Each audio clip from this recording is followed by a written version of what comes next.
Hello everyone, आप सभी का हमारे चैनल में हार्दिक स्वागत है। दोस्तों, आज की वीडियो में हम बात करने वाले हैं Himachal Pradesh JBT entrance exam 2022 के बारे में। दोस्तों, जब मेरी पिछली वीडियो आई थी जो कि हमारी हिंदी व्याकरण से रिलेटेड थी, तो मैंने आपको बताया था कि इसके बाद जो भी हमारी वीडियो आएगी वो हमारा लास्ट का प्रैक्टिस सेट रहेगा।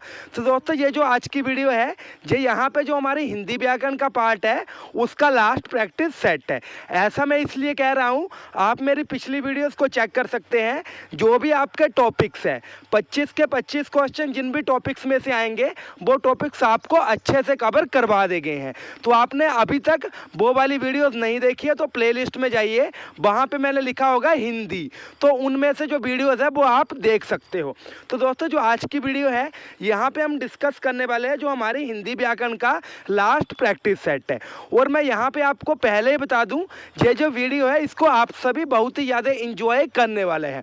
वीडियो अगर अच्छी लगे तो दोस्तों आपने वीडियो को ज़्यादा से ज़्यादा लाइक करना है। इस वीडियो के ऊपर जो हमारा एम है लाइक्स का वो हम कितना रखेंगे, 120। तो आपने अपनी पावर को दिखा देना है। तो दोस्तों, सबसे पहला जो हमारा क्वेश्चन है वो क्या है, चंद्र रूपी खिलौना में अलंकार है। आप सोच रहे होंगे कि सर ने हमें अलंकार का जो कॉन्सेप्ट है वो तो समझाया ही नहीं। सर पहले ही ये जो अलंकार के क्वेश्चंस है वो पूछने लग पड़े। तो यहाँ पे सबसे पहले जो अलंकार का हमारा कॉन्सेप्ट है आपको क्लियर करवाया जाएगा।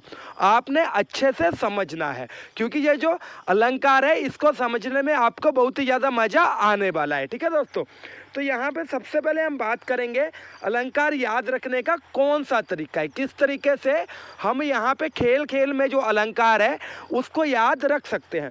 सबसे पहले दोस्तों हमारा आया अनुप्रास अलंकार, जहाँ पर जो हमारा वर्ण है, वर्ण हम किसे कहते हैं, अल्फ़ाबेट को, जैसे क ख ग घ, इस तरह के जो हिंदी के वर्ण हैं उनको बार बार रिपीट किया जाए। कहाँ पे रिपीट किया जाए, एक ही सेंटेंस में। एग्जाम्पल लेंगे, लैला तुझे लूट लेगी, ल ल ल, बिमल पानी से बीणा ली, ब ब ब। ठीक है दोस्तों, तो इस तरह से आपने देखा ये जो हमारी लाइंस हैं इनमें जो वर्ण है वो बार बार रिपीट किया जा रहा है। तो दोस्तों, ऐसी सिचुएशन में ये जो हमारा अलंकार है कौन सा आ गया, अनुप्रास। आगे है रूपक अलंकार, आपने यहाँ से समझना है रूपक अलंकार। तो यहाँ पे इसको भी हम थोड़ा फिल्मी स्टाइल में देखेंगे। जे चांद सा रोशन चेहरा, जे चांद सा रोशन चेहरा, यहाँ पे क्या किया जा रहा है, जो एक चीज़ है, ठीक है, जैसे किसी का चेहरा है उसको भाई चांद के साथ कंपेयर किया जा रहा है। किसके साथ कंपेयर किया जा रहा है, चांद के साथ। ठीक है, जब भी हम एक चीज़ को दूसरी प्राकृतिक चीज़ के साथ कंपेयर करें, हमारा जो अलंकार है कौन सा आ गया दोस्तों, रूपक। जब भी हम एक इंसान के या किसी चीज़ के रूप को दूसरी चीज़ के साथ यहाँ पे कंपेयर करें, जहाँ पे थोड़ी इमेजिनेशन हो, तो उसको हम क्या कहते हैं, रूपक अलंकार। दोस्तों, आगे है हमारा अतिशयोक्ति अलंकार। इसको भी आपने ध्यान से पढ़ना है, बहुत ही ज़्यादा इम्पोर्टेंट है, बहुत ही ज़्यादा इजी है और इसमें आपको सबसे ज़्यादा मज़ा आने वाला है। अतिशयोक्ति अलंकार, सुनो ना संगे मरमर की ये मीनारे, कुछ भी नहीं है आगे तुम्हारे। क्या बोला गया है कि ये जो संगे मरमर की मीनारें हैं ये भाई आपके आगे कुछ भी नहीं है। जिसने भी ये जो पंक्तियां हैं जिसको भी समर्पित की है उसकी तारीफ किस तरह से हो रही है कि ये जो संगे मरमर की दीवारें हैं ये भी आपके आगे कुछ भी नहीं है। कैसे बताया जा रहा है कि ये जो संगे मरमर की दीवारें हैं ये आपके सामने कुछ भी नहीं है।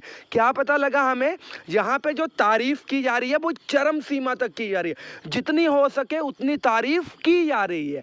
तो यहाँ पे हमारा अलंकार कौन सा आ गया, अतिशयोक्ति अलंकार। दोस्तों, चीज़ों को समझ रहे हो, चीज़ों में मज़ा आ रहा है तो आप कमेंट बॉक्स में ज़रूर लिखिए कि आपको यहाँ पे समझ आ रहा है या नहीं आ रहा। अगर मुझे थोड़ी इम्प्रूवमेंट की ज़रूरत है तो आप ये भी लिख सकते हो कि सर आप थोड़ा और अच्छे से समझाइए। ठीक है, आपने अपनी जो फीडबैक है उसको कमेंट बॉक्स में 100% लिखना है। आगे दोस्तों हमारा श्लेष अलंकार। श्लेष अलंकार भी हमारा बहुत ही ज़्यादा सिंपल है। क्या बताया गया है, थोड़ा फिल्म का सॉन्ग लिया गया है, मुहब्बत बरसा देना तू सावन आया है, मुहब्बत बरसा देना तू सावन आया है। यहाँ पे क्या बोला गया है दोस्तों, ये जो हमारा वर्ड है सावन। इसके दो मीनिंग हो गए। सबसे पहला खुशहाली आई है, तू अपना प्यार दिखा दे, खुशहाली आई है। दूसरा, तू अपना प्यार दिखा दे, जो बरसात का मौसम है वो आया है। तो इस तरह से यहाँ पे एक हमें वर्ड दिया गया है लेकिन उसके दो मीनिंग निकले। उसको हम क्या कहते हैं? श्लेष अलंकार। कौन सा अलंकार? श्लेष अलंकार। अभी हमारा लास्ट है, ये बहुत ही ज़्यादा दोस्तों इम्पोर्टेंट और यहाँ पे बहुत ही ज़्यादा मज़ेदार रहने वाला है। यमक अलंकार। क्या लिखा गया है यहाँ पर? एक बार दो यहाँ पे जो शब्द है उसका एक बार, सॉरी, यहाँ पे जो शब्द है उसको दो बार प्रयोग में लाया गया हो। जो हमारा शब्द है उसको दो बार प्रयोग में लाया गया हो, लेकिन हर बार जो उसका अर्थ है वो बदल जाता हो। क्या लिखा गया है? सजना है मुझे सजना के लिए। हाँ जी, सॉन्ग है ये, सजना है मुझे सजना के लिए। पहला जो सजना प्रयोग किया गया है किसके लिए प्रयोग किया गया है दोस्तों? मेकअप के लिए। दूसरा जो सजना प्रयोग किया गया है किसके लिए किया गया है? पति के लिए। मुझे अपने पति के लिए मेकअप करना है, ऐसा इन लाइंस में बोला गया है।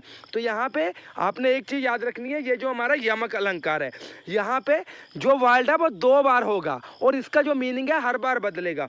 और ये जो हमारा श्लेष अलंकार है वहाँ पे एक ही वर्ड के दो या दो से अधिक जो मीनिंग है वो निकल सकते हैं। यहाँ पे आपने इन चीज़ों को ध्यान में रखना है। अभी दोस्तों अभी हम जो हमारी प्रैक्टिस शीट है उसकी तरफ आते हैं। क्या लिखा गया है? चंद्रमा रूपी खिलौना। जो खिलौना है वो चंद्रमा रूपी है। मैंने आपको क्या बताया गया? जो एक चीज़ दूसरी चीज़ के साथ इमेजिनेशन में कंपेयर की गई हो, जो खिलौना है वो चंद्रमा रूपी है। तो उसको हम कौन सा यहाँ पे अलंकार कहेंगे दोस्तों? यहाँ पे आपने देखना है, जब एक चीज़ दूसरी चीज़ के साथ कंपेयर की गई है, रूपक अलंकार।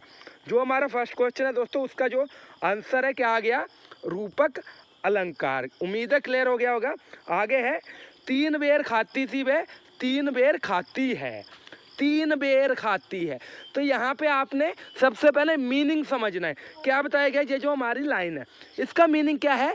वो तीन बार खाती है, तीन ही बेर खाती है। ठीक है, कितनी बार खाती है? तीन बार। तो ये जो हमारा बेर है, ठीक है, यहाँ पे फर्स्ट टाइम इसका जो मीनिंग है वो क्या निकल रहा है? समय। तीन बार या तीन समय। आगे है बेर, जो कि हम फल बेर खाते हैं। तो यहाँ पे दो शब्द हैं, दो शब्द दिए गए हैं, रिपीट हो रहे हैं। ठीक है, एक शब्द जो है वो दो बार रिपीट हो रहा है और उसका जो अर्थ है वो बार बार बदल रहे हैं। तो यहाँ पे कौन सा अलंकार आएगा? आप अपने आप यहाँ पे देखिए, यमक अलंकार। कौन सा आ गया दोस्तों? यमक अलंकार आ गया दोस्तों। हमारा क्वेश्चन नंबर 3 क्या दिया गया है हमारे पास? यहाँ पे आपने देखना है। ठीक है, क्वेश्चन नंबर 3 है, राम खाना खा रहा है। ये जो हमारा सेंटेंस है इसमें कौन सी क्रिया है? अभी यहाँ पे हमारे पास ऑप्शन है अकर्मक और सकर्मक क्रिया। तो यहाँ पे हमने एक चीज़ को याद रखना है, अगर बात की गई हो सकर्मक क्रिया तो ऐसी क्रिया जो कि कर्म के साथ की जाए, अकर्मक ऐसी क्रिया जो कि कर्म के बिना किए जाए। तो यहाँ पे इसको याद रखने का ट्रिक है। देखिए दोस्तों, आपने यहाँ पे जो हमारी इंग्लिश है उसमें सेंटेंस के जो पार्ट है उनको पढ़ा होगा। सबसे पहले हमारा क्या आएगा दोस्तों? यहाँ पे सब्जेक्ट, आगे है ऑब्जेक्ट। क्या है? Subject object. तो यहाँ पे जैसे ये है, राम खाना खा रहा है, राम खाना खा रहा है। तो ये जो सिचुएशन है इसमें क्या हो रहा है? जो खाना है वो कम हो जाएगा, यहाँ पे प्रभाव पड़ रहा है, जो खाना है उसके ऊपर प्रभाव पड़ रहा है। ये जो हमारा यहाँ पे ये जो हमारा दूसरे नंबर पे आ रहा है खाना, ठीक है, खाना जिसको कि हम ऑब्जेक्ट कहते हैं, उसके ऊपर प्रभाव पड़े तो हमारी जो क्रिया है वो कौन सी रहेगी? सकर्मक। जो हमारा ऑब्जेक्ट है, जो दूसरी चीज़ है, जैसे राम खाना खा रहा है, जो राम है वो आ गया हमारा सब्जेक्ट, क्या खा रहा है? खाना। तो खाना आ गया हमारा ऑब्जेक्ट। जो हमारा ऑब्जेक्ट है जब उसके ऊपर प्रभाव पड़े तो हमारी कौन सी क्रिया आएगी? सकर्मक। उम्मीद है कॉन्सेप्ट क्लियर हो गया होगा। आगे है, हाथी दौड़ रहा है। तो यहाँ पे जो प्रभाव है वो सब्जेक्ट के ऊपर ही पड़ रहा है। अगर हाथी दौड़ रहा है तो उसका जो प्रभाव है हाथी के ऊपर ही पड़ेगा ना। हाथी अभी यहाँ पे हमीरपुर पहुँचा है, वो भागकर किन्नौर पहुँच जाएगा, तो जो प्रभाव है वो हाथी के ऊपर ही पड़ेगा। तो यहाँ पे ऐसी सिचुएशन हो जहाँ पे जो प्रभाव है वो हमारा जो सब्जेक्ट है उसी के ऊपर रहे, उसको हम क्या कहते हैं? अकर्मक क्रिया। उम्मीद है कॉन्सेप्ट क्लियर हो गया होगा। आगे दोस्तों हमारा रस से रिलेटेड क्वेश्चन, करुण रस का जो स्थायी भाव है वो क्या है? तो आप खुद देखिए, करुण, करुणा, करुणा की प्यास मीन्स दुखी। तो यहाँ पे क्या आएगा दोस्तों?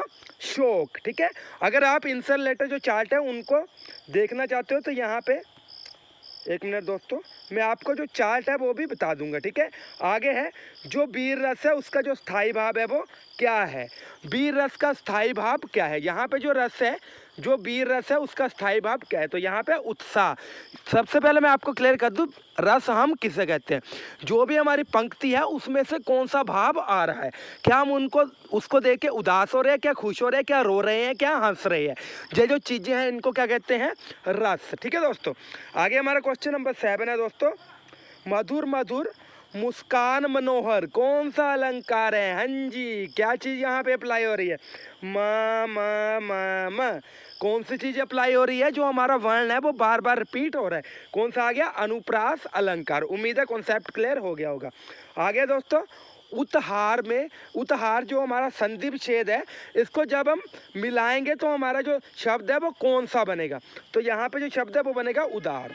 आगे है पर्यावरण जो शब्द है हमारा, इसका संधि विच्छेद क्या होगा। मोस्ट इंपॉर्टेंट क्वेश्चन है, आपने ऑलवेज अपने माइंड में रखना है, क्या आएगा, परि प्लस आवरण। ठीक है दोस्तों, आगे हमारा क्वेश्चन नंबर 10 है। क्वेश्चन नंबर 10 में क्या दिया गया है, सन्यासी का विलोम शब्द है। ठीक है, यहाँ पे सभी सोच रहे होंगे भोगी, लेकिन यहाँ पे जो सन्यासी का विलोम शब्द है वो आएगा गृहस्थ। क्या आएगा, गृहस्थ। आगे है दोस्तों, श्री गणेश का विलोम शब्द है, जो श्री गणेश है उसका उल्टा शब्द क्या है, यहाँ पे आएगा इति श्री। आगे है आकर्षण का विलोम शब्द है, आकर्षण का जो विलोम शब्द है इसको आपने अपने आप बताना है। ये जो इसका अर्थ ये जो इसका आंसर है दोस्तों वो आप कमेंट बॉक्स में लिख सकते हो। क्वेश्चन नंबर 13 है, सृष्टि का विलोम क्या होगा। सृष्टि का जो विलोम है इसका भी आपने कमेंट बॉक्स में लिखना है। दोस्तों मुझे पूरी उम्मीद है ये जो कॉन्सेप्ट है आपके क्लियर हो गए होंगे, और जो आपका हिंदी का पार्ट है वो यहाँ पे कंप्लीट हो गया है। आपने एक बार चीज़ों को रिवाइज करना है। ठीक है दोस्तों, अगर वीडियो अच्छी लगी हो तो लाइक करें, चैनल को सब्सक्राइब करें और वीडियो को ज़्यादा से ज़्यादा अपने फ्रेंड्स तक शेयर करें। दोस्तों थैंक यू, जय हिंद, जय भारत, जय हिमाचल।